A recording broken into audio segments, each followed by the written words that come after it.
Bismillahirrahmanirrahim. Assalamualaikum warahmatullahi wabarakatuh. Jumpa lagi dengan kami Saham Hijau, yaitu segala sesuatu tentang dunia investasi di pasar modal. Pada kesempatan kali ini kita akan menyampaikan 5 saham bagus yang jenuh jual di Februari 2025. Yang artinya kalau jenuh jual biasanya itu akan mulai naik. Tapi pertanyaan naiknya kapan? Ya kita nggak tahu ya. Kita hanya menyampaikan posisi 5 saham bagus ini jenuh jual. Tentu saja disclaimer on. Nah, biasanya ini rumus ya. Jenuh jual itu akan naik. Kalau jenuh beli akan turun. Nah, itu rumusnya. Makanya kita kadang-kadang di saham itu nyari saham-saham yang jenuh jual. Apalagi karena penonton kami semakin banyak, maka kami menyampaikan info-info yang seperti ini yang akan kita update rutin dalam jangka waktu tertentu. Sebelum lebih jauh, jangan lupa untuk subscribe, like, dan komen. Dan kalau Anda ingin gabung grup premium kami atau privat dengan kami, bisa cek di link deskripsi. Siapa tahu bisa membantu. Yang pertama adalah ada saham SMRA, Samarkon ya. Ini saham properti, saham-saham yang dimana memang dalam beberapa bulan ini properti itu digebuk habis. Tidak hanya SMRA, BSDE, Pawon, CTRA sama. Tapi yang kami lihat posisinya jenuh jual itu ada di SMRA. Perlu diingat, saya tidak mengambil dari sudut pandang bandamologi ya. Ini lebih kepada teknikal saja.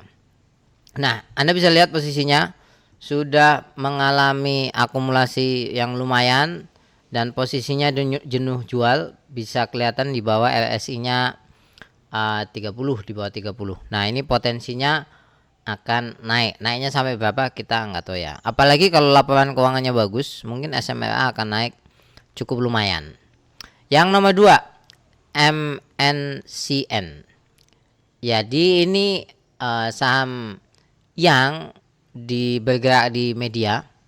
Posisinya dalam 3 bulan ini sudah jenuh jual. Anda bisa lihat posisinya dan mulai terlihat ada akumulasi. Ini jenuh jualnya di sini ya. Kayak di bawah, bahkan ini di bawah 25 ya posisinya. Jenuh. Kalau versi kami ini jenuh jual banget. Cuman kalau ngelihat dari candlesticknya memang masih ada distribusi-distribusi gitu. Jadi Anda kalau mau masuk saham ini harus lebih sabar. Yang berikutnya adalah saham Gudang Garam. Nah, ini saham sebetulnya menurut kami ya, secara sentimen udah nggak ada lah. Rokok habis dan lain sebagainya ya, karena Anda tahu sendiri rokok ini pajaknya luar biasa. Kemudian juga uh, tidak ada sentimen yang beredar bahwasanya akan ada hembusan angin segar, itu nggak ada. Tapi perlu dipahami bahwasanya tidak ada saham yang terus menerus turun, tidak ada saham yang terus menerus naik. Hanya persoalan waktu aja. Ya, yang turun terus akan naik, yang naik terus akan turun.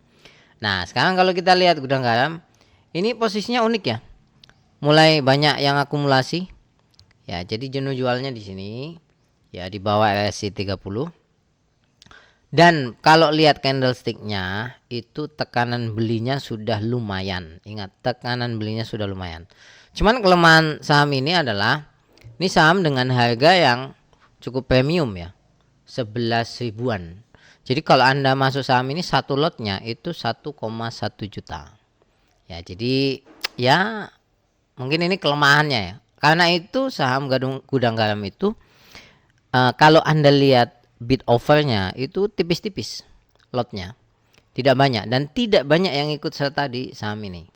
Kalau retail seperti kita mungkin pikir-pikir ya, karena sekali lagi sensasi kalau beli saham seperti ini tuh tidak begitu besar. Kenapa saya katakan tidak begitu besar? Maksudnya adalah misalkan kita punya uang 5 juta, hanya bisa 5 lot. Nah, kalau bandingkan dengan saham yang lain yang seribuan, itu kita kalau 5 juta dapat lebih daripada 50 lot biasanya. Jadi seperti itu. Yang berikutnya adalah BBYB. Ini saham perbankan, tapi saham perbankannya lebih banyak di bank digital. Anda kalau pernah tahu Neo ya, nah ini sahamnya. Ini posisinya sudah jenuh jual. Nah, di sini ya, potensinya naik gitu. Ya, sekali lagi jenuh jualnya di sini. sudah di bawah RSI 30, ini akan potensi naiknya besar kalau lihat transaksinya, dan kalau lihat candlestick antara pembelian dan penjualan sudah seimbang. Ingat, sudah seimbang. Nah, berikutnya adalah ADO. Nah, ini dia. Ini saham yang kalau di stream Stockbit ya, ramenya bukan main. Posisi sekarang itu sudah jenuh jual. Ingat, ini sudah jenuh jual. Ya, di sini RSI-nya sudah menyentuh 30. Dan potensi naiknya kalau ngelihat candlestick-nya cukup lumayan, tapi perlu diingat tekanan jualnya masih ada ya. Masih ada sedikit lah. Kekuatan daya belinya belum begitu besar kalau saya lihat di sini. Tapi sekali lagi, jenuh jual itu kan bukan berarti dia itu tekanan belinya besar, tidak seperti itu. Jadi jenuh jual itu maksudnya adalah yang jual itu sudah mulai menipis. Nah, sudah mulai menipis. Bisa jadi nggak naik-naik, bisa jadi karena nggak ada yang beli, bisa jadi seperti itu. Ini sekarang kalau ada pertanyaan di antara 5 saham yang ini, yang paling menarik versi kami yang mana? Versi kami yang paling menarik adalah Gudang Garam. Mungkin ada terkejut ya, tapi ya menurut kami seperti itu. Paling menarik versi kami Gudang Garam. Untuk saat ini, ingat. Tapi karena transaksinya besar, kalau Anda mungkin dananya tipis-tipis, paling menarik berikutnya adalah versi kami BBYB. Ya, jadi Anda kalau misalnya uangnya cuma 2 juta masuk 200 rupiah kan lumayan, ini saham 200 rupiah. Ya, jadi seperti itu. Anda bisa dapat lotnya banyak kalau saham ini. Ya. Jadi 2 itu kalau yang saham paling bagus ya versi kami untuk fundamental dan lain sebagainya itu ada di ADO tentu saja. Ya, ADO ini Anda tahu sendiri apa namanya, dividennya dan lain sebagainya di antara yang lain. Bukan berarti yang akan naik ADO dulu atau Gudang Garam dulu atau BBYB dulu. Ini adalah murni penilaian dari kami.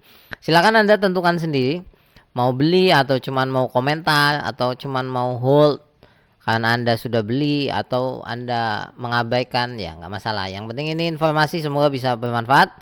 Kalau ada pertanyaan atau usulan tentang konten, Anda cantumkan di kolom komentar. Karena saya sangat terima kasih dengan penonton setia kami yang membuat channel kami terus bisa berkembang. Sampai ketemu lagi, terima kasih banyak. Assalamualaikum warahmatullahi wabarakatuh.